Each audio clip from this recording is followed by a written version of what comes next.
Good afternoon, everyone, and thank you for being here. My name is Carl Racine, and I'm the Attorney General of the District of Columbia.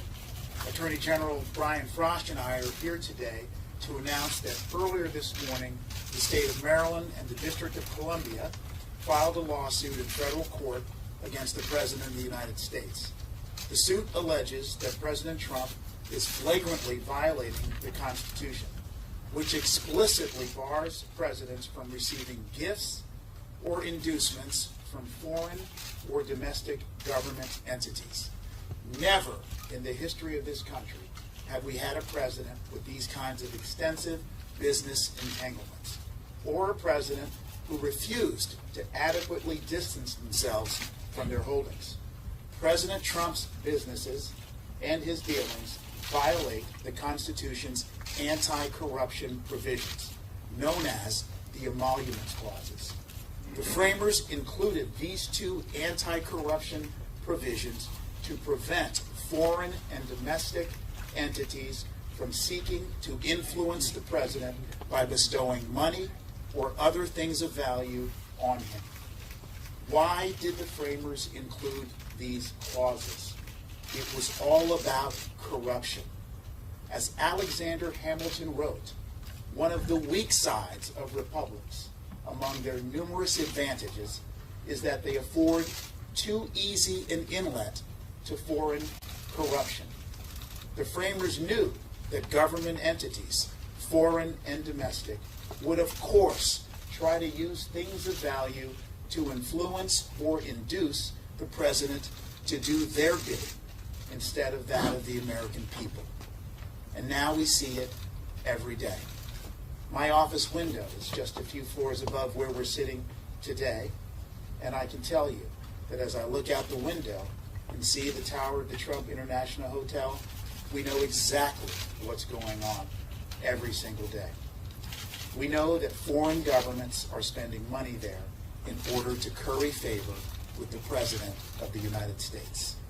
Just one example, the Kingdom of Saudi Arabia, whose government has important business and policy before the President of the United States, has already spent hundreds of thousands of dollars at the Trump International Hotel. And that hotel is but one example of how President Trump's vast global businesses and that empire he has is entangled with foreign and state government interest. We are a nation of laws, and no one, including the President of the United States, is above the law. No one, not even the President, can be allowed to endanger our democracy and erode our faith in our institutions. But just as at the time they're needed the most, traditional checks and balances are failing us. First, by not divesting from his businesses, the President has chosen to put himself and our country in the situation we find ourselves today. And every time the President has spoken about drawing a line between his presidency and his businesses, he's walked his promises back. Second, the Republican-controlled Congress has wholly failed to fulfill its responsibility of serving as a check and balance on the President, and has thus far given the President a total pass on his business entanglements. State attorney generals answer to the people of their jurisdictions, and we have a duty to enforce the law, and that's why we're taking action today. Like the unfairly maligned press corps and the courts, state attorney generals are serving as a necessary check and balance in the Trump era where others failed. We are the officials who brought the lawsuits that stopped President Trump's unconstitutional and un-American Muslim travel ban. We also called on the Department of Justice to appoint a special prosecutor in the Russia investigation. Today, we continue that tradition. Attorney General Frost will now speak a bit more about why the emoluments clause are so vital to the health of our democracy. Brian? First, thank you very much, Carl. It has been a great collaboration with you and your team. We appreciate it very much. Thanks also to my staff and to Norm Eisen and his team This case is about the right of hundreds of millions of Americans to honest government. Elected leaders who serve the people and not their own financial interests are the indispensable foundation of our democracy. And the president, above all other elected officials, must have only the interests of Americans at the heart of every decision. Our constituents must know that a president who orders their sons and daughters into harm's way is not acting out of concern for his own business. They must know that we will not enter into a treaty with another nation because the president owns a golf course there. They must know that we will not change our trade policy because a foreign government patronizes the president's hotels or resorts, and that the president will not favor one state over another with millions of dollars of federal money because one state has given his business a tax break. Never in our history has a president maintained a domestic and international business empire where his personal interests are tangled up with the policy interests of our country, or where those personal interests could affect decisions about every aspect of American life, from national security to public health, from protection of consumers to protection of natural resources. It's unprecedented that the American people must question day after day whether decisions are made and actions are taken to benefit the United States or to benefit Donald Trump.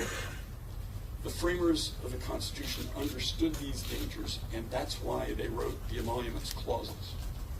That's why they made clear that the president cannot accept a foreign emolument of any kind whatever. They anticipated the corrosive dangers of even the appearance of compromised government. The president's conflicts of interests threaten our democracy. It's that simple. We cannot allow the constant barrage of questionable activities to make us numb. We cannot treat the president's ongoing violations of the Constitution in his disregard of the rights of the American people as the new and acceptable status quo. Here's a little about what we know so far about what the president has done. He's pitched the Trump International Hotel to foreign diplomats and to government officials. He appears frequently at Trump establishments using his role as president as a marketing device to raise their public profile. He's paid by companies owned by foreign governments, including China, which lease space at Trump Tower. He continues to take money from foreign governments, including Saudi Arabia, India, Afghanistan, and Qatar, who own property in Trump World Tower and pay him charges associated with those properties. He doubled the fees at Mar-a-Lago after he was elected from $100,000 to $200,000. He hosts foreign leaders there, using the trappings of the presidency to heighten its profile. He even promoted his resort on a State Department website and on embassy websites. He's pursued trademark protection in China for 10 years. He was unsuccessful the entire time. During his campaign and after his election, he indicated he might end the One China policy. But on February 9th, he met with the president of China, pledged to continue the One China policy. 5 days later, China gave him trademark protection. He doesn't appear to understand or care about these violations of the Constitution that he swore to uphold and protect. He flouts them.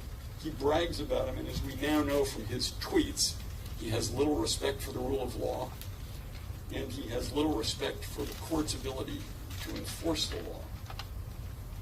We do not sue the President of the United States casually. I wish President Trump had addressed these issues, these violations, himself, but he has not, and they must be addressed and remedied. As Thomas Paine wrote in American Crisis, those who expect to reap the blessings of freedom must undergo the fatigue of supporting them. We're acting to uphold the Constitution and protect what is fundamental to our free and functioning democracy, a president who governs with undivided loyalty to the country and to the people that he serves. As Franklin Roosevelt said, the president's sole thought is the welfare of the United States of America. All Marylanders and all Americans deserve no less. Thank you very much. We're happy to take questions. Tom? Well, aren't you just two Democratic attorneys general harassing the President of the United States? Is this partisan? This is not partisan. We happen to be two Democratic attorney generals. I think clearly Brian and my comments, and if you take a look at the complaint, would apply if, for whatever reason in the future, Oprah Winfrey or Mark Zuckerberg became president, and they wanted to continue their business operation, and they were marketing and benefiting and prospering from their business operations through foreign and domestic emoluments. President Obama said, his lawyers have said that these are market rate charges and that they are going to be donated from foreign sources to the U.S. Treasury. Why is that not good enough? And do you have any evidence so far that there has actually been an influence on policy? Well, we pointed out that he's changed his policy on China. He's changed his policies on Russia, but it's not important why. The point is that the appearance and the fact of his taking payments from foreign countries violates the Constitution. It puts democracy at risk when the president is corruptible, and the payments that he's received may be corrupting them. They certainly violate the Constitution. The emoluments clause has not been tested. Why do you think they're going to be successful? You're quite right that the emoluments clauses themselves have not been tested, certainly by the Supreme Court or federal circuit courts. There are cases pending that we're mindful of in that regard. The case pending in the Southern District of New York is an interesting case that, frankly, we're supportive of. And we think that our case will also further develop the record and the law for the court, which obviously will ultimately be the final arbiter, a necessary cog in the check and balance wheel. I do want to make a point. It was your question. I don't know your name. Ms. Brennan. You suggested that why are we dissatisfied with the moves the president has taken thus far? Well, you know, and the American public knows, that the president sometimes says things he doesn't mean. And the president, in regards to separating from his businesses, has said a lot. For example, he indicated that he would not receive any briefings on his businesses from his sons. Well, that was quickly changed, that his sons are now acknowledging that they're giving regular briefings to the president. A question about your locales. The Trump Hotel is located not far from here in the District of Columbia. Correct me if I'm wrong, I'm not aware of any Trump properties or businesses in the state of Maryland. You're the Attorney General here in D.C. If you believe that a crime has been committed here, why not pursue a criminal case rather than filing a lawsuit? Well, I'm certainly not asserting that a criminal case is appropriate. What we're saying is that the Constitution is being violated, and we believe the appropriate means to stop it is through an enjoyment action in the courts. Now, look, of course, the District of Columbia, just like the Federal District Court in Maryland, have jurisdiction. We've thought long and hard about it, and I believe that Brian won the arm wrestling contest on this one. I'd like a redo. Attorney General, you talk a lot about proximity and the reasons between these two entities bringing this case. Have you talked to Mayor Pugh, since you referenced the Convention Center Hotel, talked to Governor Hogan in terms of the economic impact they believe the president's actions have had on our state? We believe the president's actions have an impact on our state, and part of the point of our lawsuit is to prevent that. But the most important point is to prevent the president from putting his interests over our interests, over your interests, over the interests of Marylanders and all Americans. But do you have any evidence, though, of an actual situation in which there's been a cancellation of a hotel in D.C. or in Maryland that was subsidized by taxpayers, in which the president has profited off that? And the second part was also on tax returns. Are you guys seeking the president's past tax returns, and what standing do you have to get those? Well, we will be seeking the president's financial information, including his tax returns. It's information that every other president has provided to the people of the United States. And that, in answer to the question a few moments ago about why we're bringing this, President Trump is unique in American history in violating the Emoluments Clause. There is no other president whose domestic and foreign investments and entanglements have been so bound up with our policy and our interests. And he is the only president who has refused to disclose the extent of his holdings and interests. So yes, it will be a subject of our lawsuit. We will be seeking that information. Bruce DuPois. Cancellation though? Please, Senator Steve, can you talk about what happens next procedurally, and can you discuss the issue of standing as this goes forward? Sure. Procedurally, as you know, we filed our complaint today. My legal eagles tell me that the president has 60 days to respond to our complaint. He can respond with an answer, or he can respond as he did in the Southern District of New York with a motion to dismiss. Of course, during the interim time frame, it could very well be the case that the District of Columbia and Maryland seek discovery, and we'll see how the process goes from there. With respect to standing, the fact is that these are substantial legal questions. Check 1 2 1 2. That will ultimately come before court, and the court will decide. What's unique about the suit that Maryland and the District of Columbia have joined together and filed is that we're pursuing standing on the basis of our unique sovereign status and our obligation as Attorney Generals, therefore, to protect the interest of our residents. And we know every day that residents of the District of Columbia, and as Brian said so well, residents around the country know that there is a fundamental problem when you have the possibility that a foreign nation is coming in to the United States and maybe doing business with Trump businesses in far-flung places. We don't know the extent of Mr. Trump's businesses. That's part of the problem. And the remedy is to get a court to take a look at the Emoluments Clause, evaluate our standing. We think we're strong on standing, and make the decision as to whether the president has a legal obligation to do that which other presidents have done on a moral basis, which is separate themselves from their business. What can you do about it? Like if the president just says, I don't care about this at all, doesn't do anything, what can you do to stop it? He's going to have to answer in court, and if he doesn't do that, he will. The Justice Department will defend the case. And the point is, the emoluments clauses are a firewall against presidential corruption. And the one thing we know about President Trump is he understands the value of walls. This is one he can't climb over, and it's one he can't dig underneath. Can you explain what lawyers? sovereign status? This is a repudiation of Trump's lawyers, who specifically said that he has taken these actions and that he's going, and it's enough of a firewall between himself and his business. Well, to be honest, I made an allusion to this early. I think that Trump's lawyers on ethics have said a lot. And what we've seen are, time and time again, what they've suggested are the protective measures that the president has taken have not been taken. And what are we to do? Sit back and allow the president to police himself? This is America. We have a constitution. Our founding fathers were concerned about corruption.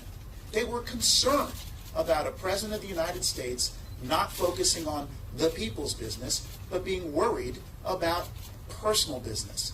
What we're doing is exactly what is necessary in this circumstance, and we look forward to the litigation in court. What kind of remedy that you're seeking, what the contours of a court injunction would look like that would satisfy you at the end of all of this? So we're asking, number one, for a declaratory judgment from the court that the president has violated the Constitution. Number two, we're asking that the court enjoin him from continuing those violations. How the court fashions that remedy is up to the court, but that's the relief that we're asking for. What could that look like, short of him not being president if he doesn't give up his citizenship? Well, you know, being the president of the United States is a great privilege. It's not a right. Mr. Trump knew what the rules were when he filed for his candidacy.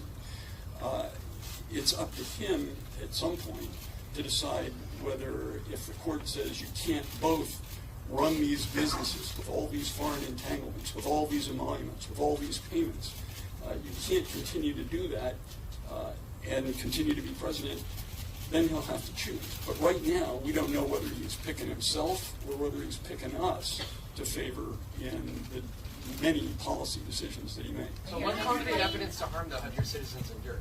What are you going to be showing to the courts as concrete evidence of harm to them? We don't have to show harm.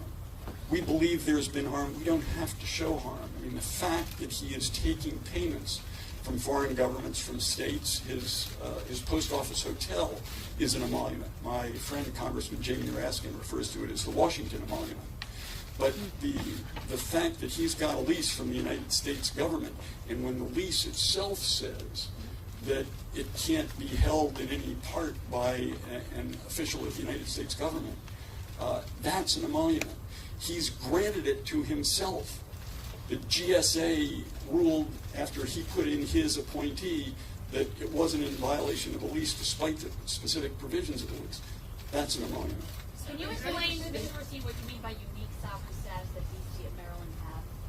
Sure. The unique sovereign status derives from the common law powers and duties of attorney generals to look out and indeed protect the residents of their states. Those powers are not explicitly defined because we can't predict every type of harm that residents of a particular state are going to confront. But what they do mean is that when residents of a state and a jurisdiction like the District of Columbia are harmed by a constitutional violation, again, let's focus on what we're talking about here. We're concerned that foreign governments are coming to the Trump businesses for the single purpose of currying special favor from the President of the United States so that their interest can get a higher priority than the interest of the American people. If that's not a harm to every American citizen and every resident in the District of Columbia in Maryland, I don't know what is. Did any other states consider joining this lawsuit that they have for properties in them, or can they join it now? Other states are welcome to join this lawsuit, and it may be that some are considering it. I would say, with respect to the question that was asked a few minutes ago, we would welcome Republican attorneys general to this cause. It affects their citizens, and it affects ours as well. Which of you initiated this? Who called who? Tom, we're on our. Somebody had to initiate it. Somebody had to say, "Okay, let's do this." Well, I think what happens, to be honest, Tom, that's a fair question, certainly. What happens is somebody initiates a call, hey, what do you think about this? And then you say, well, let me sit down with my team and let's sort out the legal theories. The very questions that we were getting today around standing, strength of the merits, hey, has emoluments ever been defined or tested, are issues that we tackled. Our staff, and frankly, we got some excellent outside help from the good people at Crew and some other lawyers, and then we determined jointly that this was a matter that Maryland and the District of Columbia, quite uniquely, with the Trump hotel right in our backyard, should lead. Someone initiated it. Someone. It's not a virgin birth. Sure. It was pretty close. Have Yeah. you heard concerns Wait, from can I- business or civic leaders in your jurisdictions who fear retribution if they don't, I don't know, if they don't give the president what he wants? Are they, budget cuts or? I think the reality is that businesses operate for a profit, and they're very well aware of competitive threats. They're also quite aware of the power of government. And so have I specifically heard from businesses who are afraid of the competitive spirits now in play? The answer is a compelling yes. And frankly, it would be terrific for some of these businesses to stand up and say that they too want to believe in the Constitution and want to join our lawsuit as they have in New York in the federal matter. What is Well, our Attorney federal General, workers? how do you- Have you heard listen. concern from them that there's so many federal workers in our state of Maryland? Have you heard from unions or workers or their agencies that they fear there may be retribution job cuts? Absolutely. My phone hasn't stopped ringing since November 8th. Mr. Attorney General, how do you know which foreign payments have already happened? Are you basing that on media reports, assuming you haven't gotten discovery yet? How do you know what exactly is going on here? Mr. Trump talks about it. I mean, we read about it. We listen to what is said at congressional hearings, and we listen to what the president said. He's got leases with foreign governments. He's got leases. He's got they own apartments in Trump World Tower. They pay him tens of thousands of dollars every month. But specifically on the campaign trail, he bragged about the fact that the Bank of China, International Bank of China, I forget precisely the name of it, but it's a state-owned bank, is its world headquarters, or its United States headquarters, are in Trump Tower in New York. He bragged about that on the campaign trail. I don't think he's given it to him for free. And there are many sources that have given us information about the payments that he's received. We'll have a lot more once we get discovered. You start right here. Sorry, the Justice Department on Friday responded to that suit in the Southern District of New York, a whole bunch of reasons why the plaintiffs are allowed standing, including the fact that they failed to allege any non-speculative loss, which I think is why we're so concerned to hear about what actual cases of business being taken away from the folks you're representing, two truckload businesses, you have. And they also allege, of course, that any violation of the emoluments clauses must concern official business President takes in his capacity as president. Can you just respond, how you will respond to those when I'm sure they come up?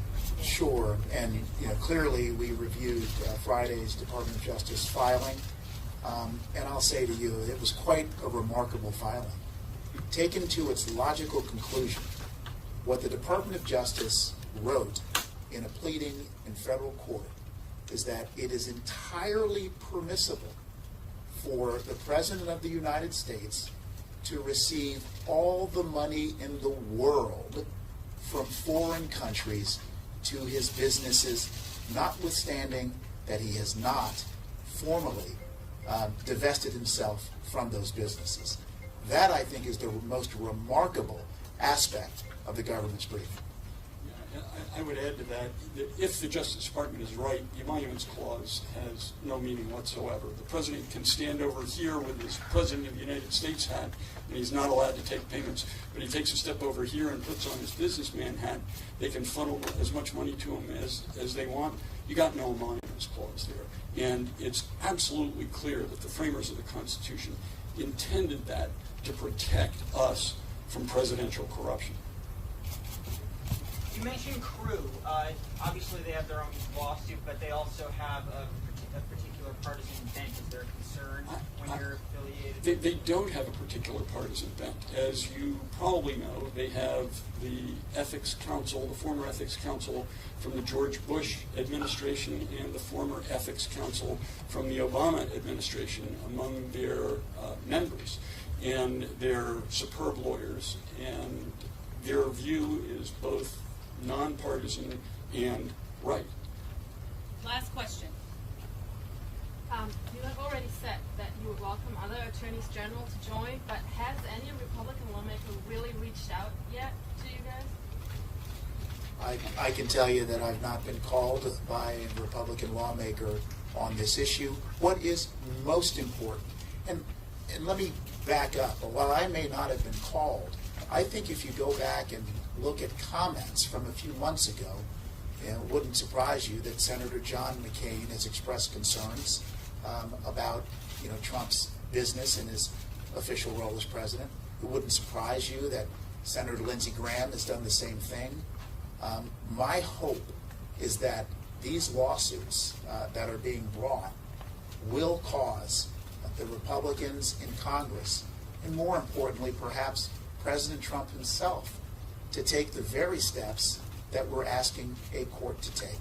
Again, the reason why we're here is because the President of the United States, in a wholly unprecedented fashion, has decided to maintain a sprawling international business empire that accepts money without account from foreign governments.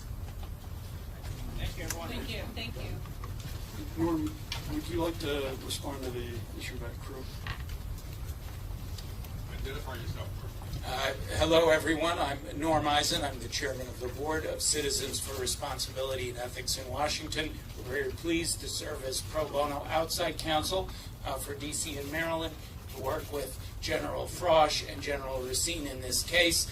I will say that it is a bipartisan legal team in the sense that, as the general stated, my vice chair of crew, Richard Painter, was the George W. Bush era White House ethics czar. I had that honor of serving in that capacity for Barack Obama. And we're very hopeful. We've heard from around the country, from people, Democratic, Republican, Independent, of every political stripe, how important this is. We're hopeful that others will join regardless of party.